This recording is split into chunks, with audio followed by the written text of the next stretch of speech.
বিসমিল্লাহিররহমানিররহিম। প্রিয় দেশবাসী ভাই বোনেরা, আসসালামু আলাইকুম।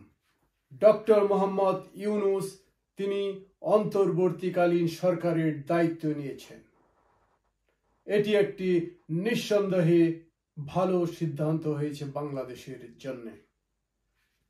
কিন্তু আমি তার শপথ গ্রহণ অনুষ্ঠানে দেখতে পেরেছি ভণ্ড বীর কাদের সিদ্দিকীকে এবং স্বৈরাচার এরশাদের ছোট ভাই জিএম কাদের, এই নিকৃষ্ট কুকুর যার কারণে হাসিনা পেরেছিল 16টি বছর ক্ষমতায় থাকতে। এই নিকৃষ্ট ভারতের পদলেহনকারী কুকুর কিভাবে ডক্টর মোহাম্মদ ইউনূসের শপথ গ্রহণ অনুষ্ঠানে ঢুকে গিয়েছিল, আমি তার কারণ খুঁজে পাচ্ছি না। আমি মনে করি ডক্টর মোহাম্মদ ইউনূস হয়তো এ ব্যাপারে কিছুই জানতেন না। তবে আমি এও মনে করি ভবিষ্যতে বাংলাদেশের মানুষ এ ধরনের কোনো চিত্র আর দেখতে চায় না। ডক্টর মোহাম্মদ ইউনূসের এখন অ্যাকশনে যাওয়া উচিত।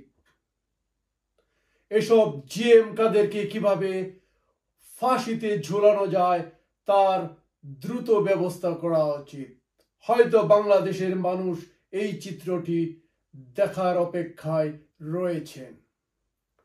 প্রিয় বন্ধুরা, বাংলাদেশে এখনো এই স্বৈরাচারী হাসিনার বিরুদ্ধে একটি মামলা পর্যন্ত হয়। আমি আশা করব ডক্টর ইউনূস দ্রুত বিচারের ব্যবস্থা করবেন এবং দ্রুত বিচারের মাধ্যমে হাসিনাকে বাংলাদেশে ফিরিয়ে আনতে ভারতকে অনুরোধ জানাবেন। ভারতকে চাপে রাখতে হবে। ইতিমধ্যেই ভারত বাংলাদেশের হিন্দুদেরকে নিয়ে এক ষড়যন্ত্রের খেলায় মেতে উঠেছে। বাংলাদেশের হিন্দুরা যারা ছিল অন্ধ আওয়ামী লীগার কিংবা এখন পর্যন্ত যে কয়েকজন হিন্দু রয়েছেন তারা অন্ধভাবে আওয়ামী লীগকে সাপোর্ট করেন। বিগত 16 বছরের হাসিনার দুঃশাসনের অনেক হালুয়া রুটির ভাগও পেয়েছেন এসব হিন্দুরা। তাই এই হাসিনার আচমকা পালিয়ে যাওয়ায় এসব হিন্দুরা ভীত হয়ে পড়েছেন।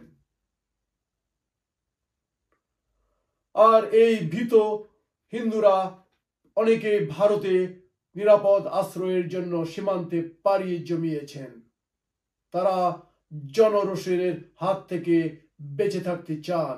এইসব কর্মকাণ্ডের জন্য মূলত তারা একান্ত নিজেরাই দায়ী। প্রিয় বন্ধুরা, আমি এও মনে করি ভারত এসব হিন্দুদেরকে নিয়ে এক নতুন ষড়যন্ত্রে মেতে উঠেছে। কেননা ভারত এখনো মনে করে একমাত্র হাসিনা ছাড়া তাদের সেই উত্তর পূর্বাঞ্চলের যে 7টি 7 সিস্টার রাজ্য রয়েছে এই রাজ্যগুলো সম্পূর্ণ অনিরাপদ। হয়তো ভারত গোপনে এখনো হাসিনাকে কিভাবে প্রতিষ্ঠিত করা যায় সে চিন্তা ভাবনাও করে যাচ্ছে।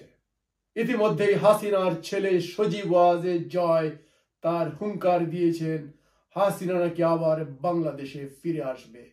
আজকে সেই হাসিনার ফরিদপুরের টুঙ্গিপাড়ায় বিক্ষোভ মিছিল হয়েছে। হাসিনাকে ফিরিয়ে আনার জন্য তারা সেনাবাহিনীর গাড়ি ভাঙচুর করেছে।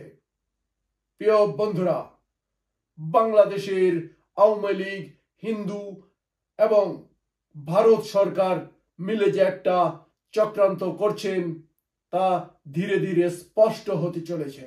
যাই হোক, আমি মনে করি ডক্টর মোহাম্মদ ইউনূসের অ্যাকশনে যাওয়ার সময় এবং বাংলাদেশের মানুষ অ্যাকশন দেখতে চায়। যাই হোক, আজকে ছাত্ররা আন্দোলনের মুখে প্রধান বিচারপতিকে পদত্যাগ করতে বাধ্য করেছে।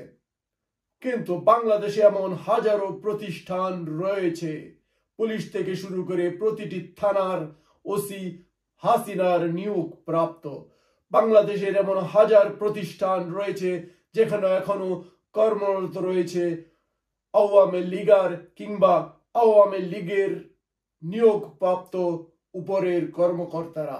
আমি আশা করি ডক্টর মোহাম্মদ ইউনূস এইসব কুলাঙ্গারদের বিচার শুরু করবেন এবং বাংলাদেশ থেকে আগাছা মুক্ত করে বাংলাদেশকে একটি শান্তিময় স্বনির্ভর দেশ হিসাবে প্রতিষ্ঠিত করবেন। জয় বাংলাদেশ, বাংলাদেশ জিন্দাবাদ।